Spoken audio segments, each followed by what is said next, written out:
Hoy vamos a estar hablando sobre la oración. Y vamos a utilizar uno de esos pasajes que para mí son súper representativos de cómo ora la iglesia.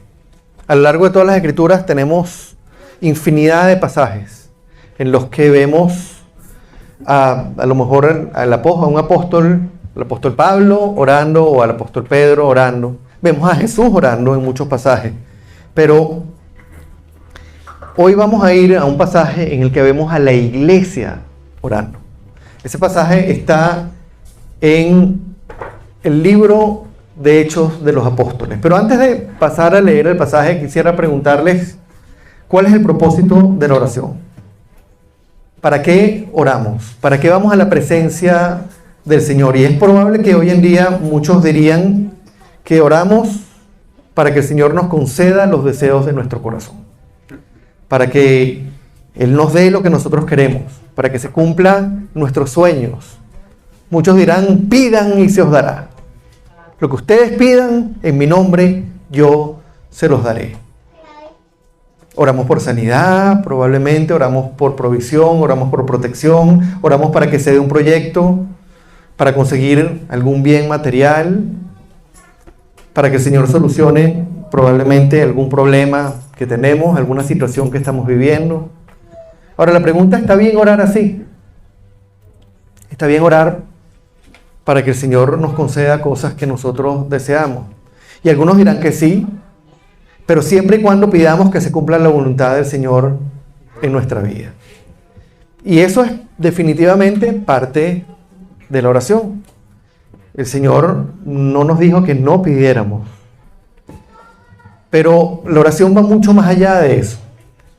Y la pregunta que yo quisiera que nos hagamos antes de comenzar, antes de pasar al texto, es cómo oramos nosotros. Cómo oramos como individuos y cómo queremos orar como iglesia. ¿Qué tipo de cosas pedimos regularmente al Señor en nuestras oraciones? ¿En quién se centra nuestra oración? ¿En nosotros? ¿En lo que nosotros queremos que Él nos dé? Señor, sácame de este problema. Señor, sáname. Señor, suple mis necesidades. Señor, ayúdame con esto. ¿Cómo oramos cuando estamos en medio de las pruebas? ¿Cómo oramos cuando estamos en medio de la dificultad? Cuando estamos en medio de la aflicción, estamos siendo probados por el Señor, estamos afligidos, estamos pasando tiempos difíciles. ¿Cómo oramos? ¿Qué le pedimos al Señor cuando estamos sufriendo? Señor, sácame de esto.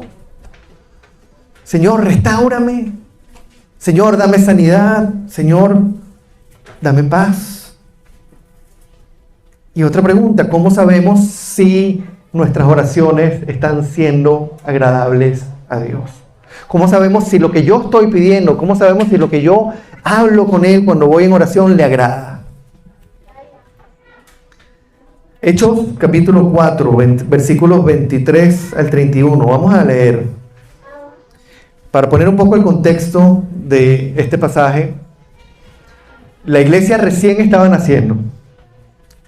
Los discípulos habían comenzado a predicar la palabra. Y se encontraron con el primer obstáculo que vino nada más y nada menos de parte de los mismos judíos. El concilio de Jerusalén, el concilio de los propios judíos, los llamó y les ordenó no predicar en el nombre de Jesús. El hecho es que esa fue la primera vez que Pedro y Juan fueron azotados por causa del nombre. Fueron azotados por causa de Cristo, por predicar el Evangelio. Los que debían recibir el mensaje lo estaban rechazando. Vamos a leer, versículos 23 al 31. Al quedar libres, Pedro y Juan volvieron a los suyos y les relataron todo lo que les habían dicho los jefes de los sacerdotes y los ancianos. Cuando lo oyeron, alzaron la voz unánime en oración a Dios. Soberano Señor, Creador del cielo y de la tierra, del mar y de todo lo que hay en ellos. Tú, por medio del Espíritu Santo, dijiste en labios de nuestro padre David, tu siervo. ¿Por qué se sublevan las naciones y en vano conspiran los pueblos? Los reyes de la tierra se rebelan y los gobernantes se confabulan contra el Señor y contra su ungido. En efecto, en esta ciudad se reunieron Herodes y Poncio Pilato con los gentiles y con el pueblo de Israel contra tu santo siervo Jesús, a quien ungiste, para hacer lo que de antemano tu poder y tu voluntad habían determinado que sucediera. Ahora, Señor, toma en cuenta sus amenazas y concede a tus siervos el proclamar tu palabra sin temor alguno. Por eso, extiende tu mano para sanar y hacer señales y prodigios mediante el nombre de tu santo siervo Jesús.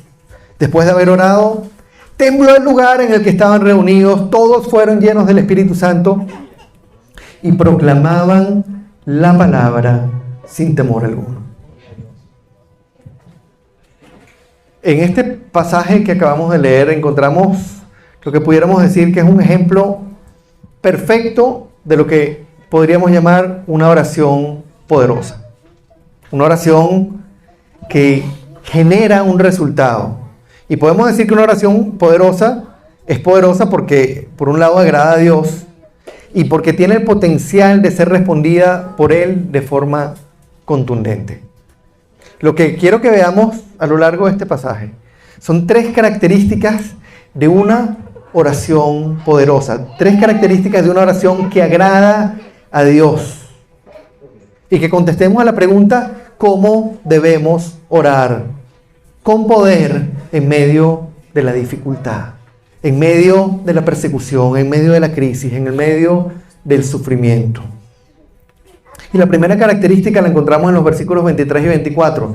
Y es que una oración poderosa está unificada y dirigida por el Espíritu Santo. Fíjense lo que dicen los versículos 23 al 24. Al quedar libres, Pedro y Juan volvieron a los suyos y les relataron todo lo que les habían dicho los jefes de los sacerdotes y los ancianos. Llegaron, se reunieron con la iglesia y les echaron el cuento. Cuando lo oyeron, alzaron unánimes la voz en oración a Dios. Déjenme repetir esa frase. Alzaron unánimes la voz en oración a Dios. ¿De dónde proviene la unidad en la iglesia? ¿De dónde? ¿Qué es lo que produce que un grupo de personas que vienen de distintos contextos culturales, de distintos contextos socioeconómicos, probablemente de distintos países, personas que probablemente no se conocían unos a los otros hace unos meses o hace unos días, personas que no tendrían ningún interés común fuera de la iglesia? ¿Qué es lo que produce que ese grupo de personas ore unánime delante del Señor con un solo corazón? Y el hecho es que la unidad de la iglesia no es el resultado, por un lado, de un buen liderazgo humano, no depende de un pastor que los une, no depende de cuánto tiempo tienen los hermanos conociéndose. No, es que es una iglesia nueva y tienen apenas 4 semanas y por eso no están unidos. O no, mira, es que oran unidos porque tienen ya 20 años como iglesia y muchos de ellos se conocen por décadas. No depende tampoco de que cada uno de nosotros lea mucho la palabra o ni siquiera de que oremos juntos todo el tiempo. Podemos hacer todas esas cosas y puede faltar el ingrediente más importante de todos, y es que solamente con la guía del Espíritu Santo podemos alinearnos. Solo el Espíritu Santo puede alinear nuestros corazones, solamente el Espíritu Santo puede alinear nuestros deseos, corazones y deseos de personas que no tienen nada que ver una con la otra, que no se conocían, que no tienen intereses comunes y que de pronto están unidos como uno, están unidos en Cristo. Están unidos por la misma sangre que los rescató. Ya no son ciudadanos del mundo, sino son ciudadanos del reino de los cielos y miembros de la familia de Dios. Y es solamente en la guía del Espíritu Santo que una iglesia puede orar unánime, una oración que agrade a Dios. Si no es el Espíritu Santo el que guía, probablemente esa oración va a estar más alineada con la voluntad de un hombre. No, porque es que la visión del pastor. La iglesia no la dictamina, la dirección de la iglesia no la dictamina la visión de un pastor, la dictamina lo que el Señor ha revelado en su palabra en el poder del Espíritu Santo. Amén. Una oración poderosa agrada a Dios porque está alineada con su voluntad. Y está alineada con su voluntad porque está dirigida por el Espíritu Santo y no por las necesidades y los deseos de los corazones de nosotros. Una oración poderosa no es Señor, cumple nuestros deseos. Una oración poderosa no es Señor, haz lo que nosotros queremos. A esta gente les habían dicho, no prediquen más en el nombre de Cristo. Y los azotaron por eso. Les ordenaron que dejaran de hacer lo que el Señor les había mandado que hicieran. ¿Cómo oraría la mayoría de la iglesia, la mayoría de los cristianos hoy frente a una situación así? Señor, danos victoria. Líbranos de esta aflicción, Señor. En el nombre de Jesús, acaba con esta persecución. Encárgate de nuestros enemigos. Líbranos del peligro, Señor. Ayúdanos, sálvanos de esto. Y la pregunta es, ¿no oramos nosotros de manera similar frente a distintos tipos de aflicciones? ¿Qué es lo primero que oramos frente a una enfermedad? Señor, sáname. ¿Qué es lo primero que le pedimos al Señor delante de una necesidad? Señor, provéeme.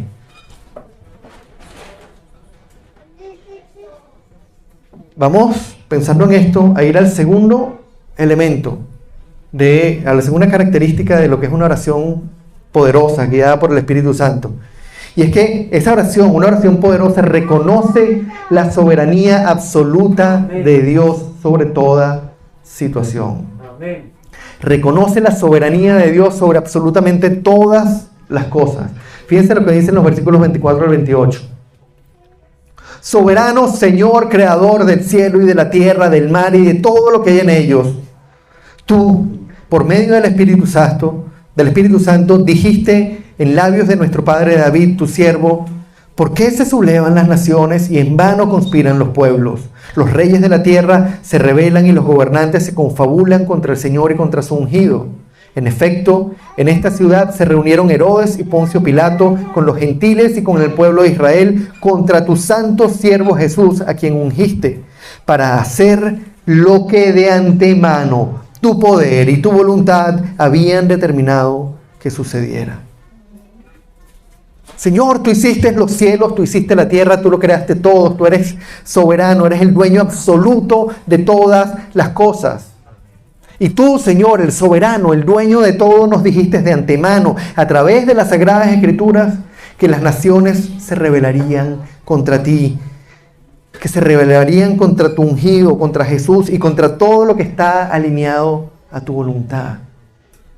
Tú lo anunciaste, Señor. Tú nos dijiste que esto iba a ocurrir. Y Padre, está ocurriendo. Vimos a Jesús crucificado y ahora nos persiguen a nosotros. Está pasando lo que tú dijiste que iba a pasar. Lo estamos experimentando en carne propia. Nuestros propios hermanos, Señor, los judíos, nos están persiguiendo por predicar las buenas nuevas. Mira lo que hicieron con Pedro y con Juan.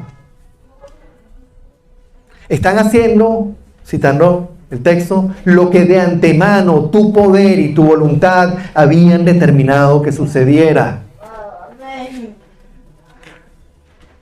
No están haciendo lo que sus corazones caídos los llevan a hacer. Están haciendo lo que de antemano tu poder y tu voluntad había determinado que sucediera. Hermanos, así como Dios es soberano de la creación, así como fue el soberano sobre el sacrificio de Jesús en la cruz, así como fue el soberano sobre la persecución que se inició en el primer siglo contra la iglesia primitiva, como fue soberano sobre los latigazos que le dieron a Pedro y Juan, Él sigue siendo soberano hoy. Amén. sobre absolutamente todo lo que nosotros podamos experimentar. Todo lo que ocurra está bajo su control. La muerte, el dolor, la persecución, la oposición que recibimos como iglesia, el rechazo a su mensaje, las catástrofes naturales, el COVID. No hay absolutamente nada que no esté bajo la soberanía del Señor. Y eso es algo que tenemos que asumir. Y más allá de asumirlo, es algo en lo que tenemos que descansar.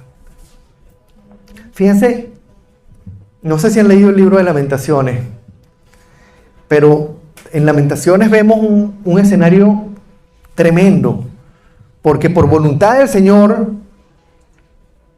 el imperio babilonio había invadido Jerusalén y había destruido la ciudad hasta la última piedra. Lo que quedaba eran cenizas y cadáveres.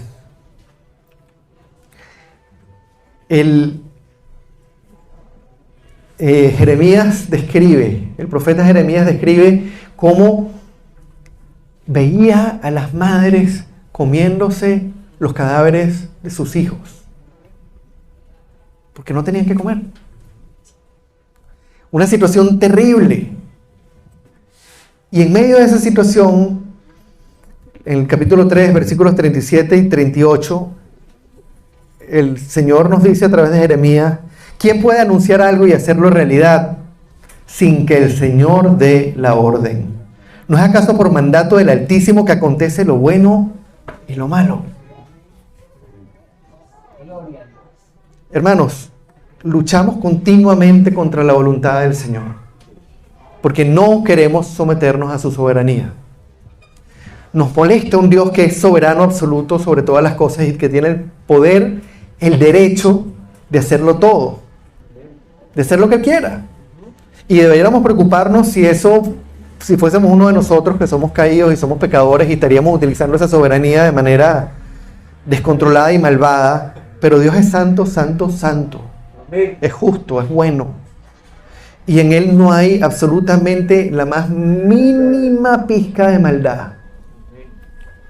Y lo que Él dispone que ocurra es bueno y es justo.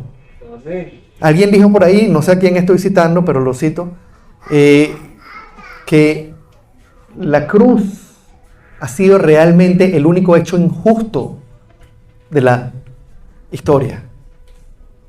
Porque la condenación es totalmente justa. Que el Señor nos mandara a nosotros por la eternidad al infierno sería algo totalmente justo, pero la cruz no fue justa. Él fue injusto consigo mismo y pagó el precio por nosotros. Y una oración poderosa reconoce que Dios está en completo control sobre cada situación. Él tiene propósitos perfectos con cualquier cosa que pase. Y reconoce que como iglesia tenemos un papel central en los planes de Dios de acuerdo a su perfecta voluntad. Amén. Lo que Él permite que pase con su iglesia tiene un propósito para su gloria. ¿Recuerdan lo que hablamos hace 2 semanas? Que el fin de todas estas cosas es que la sabiduría de Dios en toda su diversidad se dé a conocer ahora. ¿En dónde? En las regiones celestiales a través de la iglesia. Amén. Somos instrumentos suyos y lo que pasa con nosotros está permitido, orquestado por Él, propiciado por Él, para que Él pueda hacer con nosotros lo que Él quiere hacer para que su nombre sea glorificado. Amén. Preguntémonos si hay algo mejor que eso. O sea, estamos en las manos de un Dios soberano, que es santo y es justo, que obra para su gloria y que nos ha dado el privilegio de ser parte de eso. Ahora, hay 2 preguntas que frente a esto tenemos que hacernos.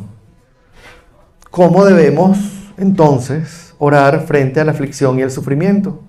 ¿Cómo debemos orar cuando las cosas se ponen difíciles? Nos están persiguiendo, se están oponiendo a mí. Están pasando catástrofes que están afectando a la iglesia. Se han muerto amigos cristianos del COVID. ¿Cómo oramos frente a la aflicción? ¿Cómo luce una oración poderosa, que agrada a Dios, que es guiada en unidad por el Espíritu Santo? ¿Cómo luce esa oración? Y vamos a ir al tercer elemento, la tercera característica. Y es que esa oración poderosa busca la gloria de Dios y no la gloria de los hombres. Una oración poderosa pone a Dios ante todo. Pone a Dios en el centro. Busca la gloria de Dios. Vamos a leer los versículos 29 al 31. Ahora, Señor, toma en cuenta sus amenazas y concede a tus siervos el proclamar tu palabra sin temor alguno. Por eso, extiende tu mano para sanar y hacer señales y prodigios mediante el nombre de tu santo siervo Jesús. Después de haber orado, tembló el lugar en el que estaban reunidos. Todos fueron llenos del Espíritu Santo y proclamaban la palabra sin temor alguno. ¿Pueden ver lo diferente que fue esa oración de la iglesia primitiva a lo que sería la oración de la mayoría de las iglesias hoy en día? ¿Cómo oraría la iglesia hoy? Señor, danos victoria, libéranos. Reprendemos todo mal que pueda afectarnos. Declaramos el fin de esta enfermedad, el fin de esta crisis. Protégenos, Señor. No dejes que el enemigo nos haga daño. Inmediatamente buscaríamos, Señor, sácanos de esto. Líbranos de esto. Y la mayoría ahora sí. Pero fíjense la iglesia primitiva. Ellos oraron poniendo la prioridad en glorificar el nombre del Señor, en que se completara la gran comisión que Él les había encomendado, en que se cumpliera su voluntad para ellos como sus siervos, para que fueran instrumentos suyos, para que su nombre se conociera, para que su nombre se glorificara. Y fíjense, Señor, toma en cuenta sus amenazas y concede a tus siervos el proclamar la palabra sin temor alguno. ¿Se dan cuenta de la diferencia de lo que esta gente estaba pidiendo, de lo que nosotros pedimos? Señor, toma en cuenta sus amenazas y libéranos. No. Señor, toma en cuenta sus amenazas y concede a tus siervos el proclamar tu palabra sin temor alguno. Haz tu obra a través de nosotros, que el nombre de Jesús sea conocido y exaltado a través de tu pueblo, Señor. Y el resultado de esa oración no fue el fin de la persecución, no fue el fin de los problemas, no fue el fin de sus sufrimientos, de sus aflicciones. De hecho, a partir de ese momento la persecución continuó creciendo, sus problemas se multiplicaron, sus aflicciones crecieron, sus sufrimientos se hicieron más grandes día a día. Y en lo que iba pasando el tiempo, la persecución iba haciéndose cada vez más intensa y cada vez ser cristiano iba siendo más difícil. Y en medio de esa situación terrible, la iglesia pasó de ser un grupito de unos cientos a estar extendida por toda Europa en cuestión de 5 o 6 décadas.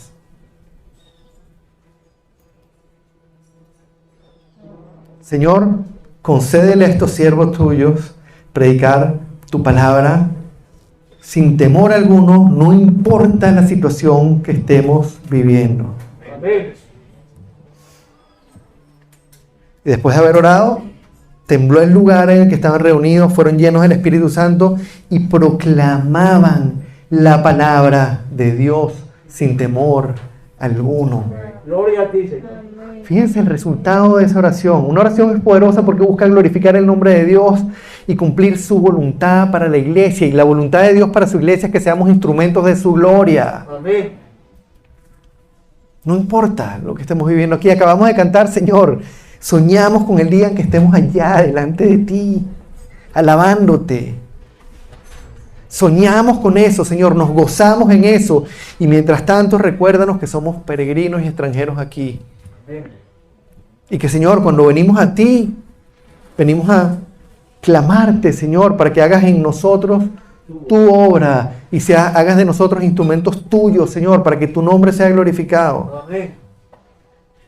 Hermanos, al contrario de lo que nuestros corazones caídos puedan desear, el verdadero propósito de la oración no es obtener lo que egoístamente nosotros deseamos. Si nos analizamos y si pensamos con toda honestidad, ¿quién es el centro de nuestras oraciones? ¿Cuáles son las cosas que pedimos continuamente al Señor en oración? Nos vamos a encontrar con que somos egoístas en nuestra oración. Y Santiago les dijo, ustedes piden y ustedes no piden, y cuando piden no reciben porque piden para satisfacer sus propios deseos. Piden mal. Piden para ustedes. Piden para pedir lo que ustedes quieren, no para la gloria de Dios.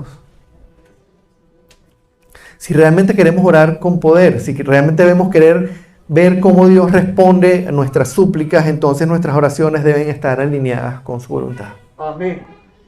Y no es sencillamente, Señor, que sea tu voluntad, es que estén alineadas con su voluntad. Pedir en el nombre de Jesús no es decir una frase en el nombre de Jesús. Si yo pido algo en nombre de Jesús es porque estoy pidiendo lo que Jesús pediría. Amén. Si a mí Diógenes me dice, Gonzalo, ve un momento ya al abasto y pide en nombre mío 5 canillas y 3 kilos de jamón. Y el del abasto me los da porque sabe que Diógenes eso es lo que pide. Y Diógenes me autorizó a mí a pedir eso. Y yo voy y digo, Señor, deme por favor, vengo en nombre de Diógenes, deme 17 kilos de mortadela y 3 perniles. Y el Señor me va a decir, pero tú te volviste loco. Eso no es lo que Diógenes me dijo que tú podías pedir. Orar alineados con la voluntad del Señor es orar de acuerdo a lo que Él ha revelado en su palabra. Es a través del Espíritu Santo que nos confronta, que nos guía, que nos transforma a través de las Escrituras, que podemos orar como Dios quiere que oremos. Si reconocemos y aceptamos la soberanía de Dios en cada aspecto, podemos orar con poder. Si buscamos su gloria en lugar de la nuestra en todo lo que pedimos, podemos orar con poder. Si buscamos a Dios en oración a través de su palabra, guiados por el Espíritu Santo, buscando que su nombre sea glorificado toda la iglesia como cuerpo, Amén. entonces estamos orando con poder. Y la pregunta con la que quisiera cerrar hoy es, ¿cómo estamos orando nosotros? En primer lugar, como individuos. ¿Cómo son mis oraciones? Cuando yo voy al Señor, ¿cómo oro? Cuando me junto con otros hermanos a orar, ¿cómo oro? ¿En dónde está centrada mi oración? Y la segunda pregunta es, ¿qué vamos a hacer para que como iglesia, como congregación y como individuos comencemos a orar como oraba la iglesia primitiva? ¿Qué creen que debemos hacer para orar como la iglesia primitiva? Y definitivamente hay una clave. Y es una invitación que quiero hacerles, que nos unamos como congregación. No solo en la oración, sino en el estudio de la palabra. Amén. Y en orar de acuerdo a la palabra. Que sea nuestro mayor anhelo ser dirigidos como individuos y como iglesia, en unidad por el Espíritu Santo. No pensando lo que nosotros pensamos que el Señor puede querer, sino de acuerdo a lo que Él ha revelado en las Escrituras. Vamos a aprender a orar como oraba la iglesia primitiva. No pidiendo lo que nuestro corazón desea, sino pidiendo lo que el corazón de Dios desea. Amén. Y para conocer eso, tenemos que meternos de cabeza en la Biblia. Gloria a Dios. Estudiarla juntos, estudiarla por separado, orar juntos, orar por separado, pero con la guía del Espíritu Santo a través de su palabra. Y vamos a comenzar hoy, orando, ahorita, pidiendo al Señor que nos conceda conocerlo más, ser moldeados a la imagen de Cristo y, como clamó la iglesia primitiva, proclamar su palabra a pesar del COVID, a pesar de la persecución, a pesar de cualquier obstáculo que podamos encontrar, que podamos proclamar su palabra sin temor alguno y ser instrumentos para su gloria. Amén. Señor, queremos darte hoy Las gracias porque nos permites estar aquí. Porque en tu misericordia tú hiciste lo que nosotros no podíamos hacer. Porque en tu misericordia tú nos elegiste. Pagaste el precio más caro que había. Tomaste nuestro lugar en esa cruz y ahora nos das, Señor, el privilegio de servirte. No solo de ser miembros de tu familia, Señor, sino de ser mensajeros tuyos en esta tierra. Te damos el honor y te damos la gloria, Padre.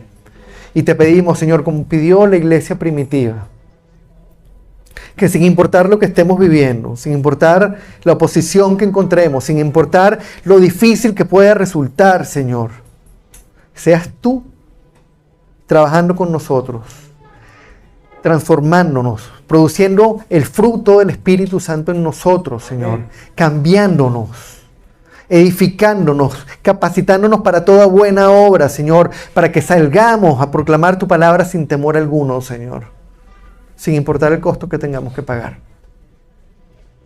Estamos aquí para tu gloria, Señor. Enséñanos a orar. Así como te pidieron los discípulos, Señor, enséñanos a orar. Enséñanos cada día a orar a través de tus escrituras, Señor. Recuérdanos cada día que estamos aquí para glorificarte, para honrar tu nombre y que nuestras oraciones, Señor, no se basen en nosotros, sino en ti. Alabado seas por siempre, Padre. Alabado seas, Señor, por el regalo que nos diste. Alabado seas porque eres santo, santo, santo, porque eres soberano. Alabado seas porque nos amaste tanto que te entregaste en esa cruz por nosotros, Señor. Concédenos salir a proclamar esa verdad sin temor alguno, Señor. Y prepáranos ahora, Señor, para sentarnos a la mesa contigo, a conmemorar ese sufrimiento, ese sacrificio, a conmemorar ese rescate, esa compra, Señor. Y a estar cada día mejor capacitados y más dispuestos, Señor, a gritarle al mundo las buenas nuevas. Te damos el honor y la gloria por siempre, Padre, en el nombre de Cristo. Amén y amén.